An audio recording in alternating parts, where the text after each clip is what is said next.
d'accueillir dans les meilleures conditions l'ensemble des participants à ce congrès.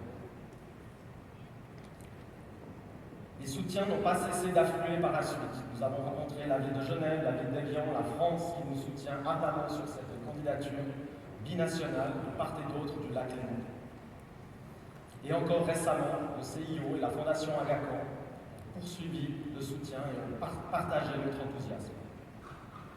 Aujourd'hui, après cette semaine passée à Séoul avec vous, c'est avec vous que nous souhaitons partager cet enthousiasme et nous attendons votre soutien pour Lausanne en 2023.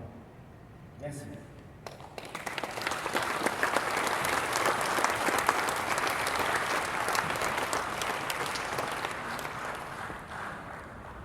Ce lac, c'est la métaphore du monde.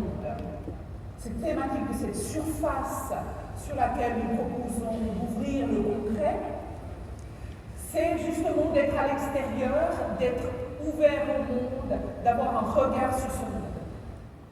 Les fédérations d'architectes suisses et la SIA ont invité en 1948 les architectes mondiaux, les ont invités ici sur les rives du Léman pour constituer cette Union internationale des architectes.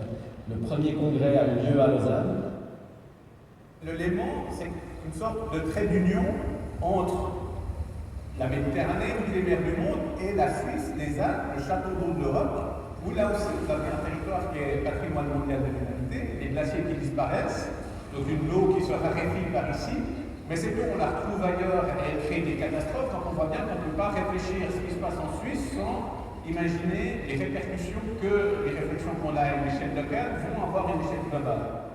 Cette candidature, c'est une immense énergie. C'est un groupe d'architectes, un réseau d'architectes qui vont héberger les participants du congrès. Plus qu'une invitation à faire le congrès dans la région, on vous invite chez nous.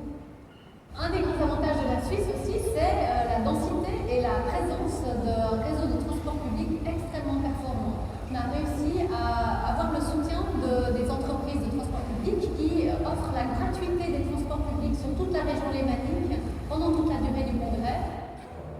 On a une candidature qui offre aux visiteurs d'énormes possibilités de venir visiter la Suisse. On va pouvoir organiser des voyages sur Zurich, sur Bâle, avec des grands noms d'architecture comme Herzog et de Meuron, etc.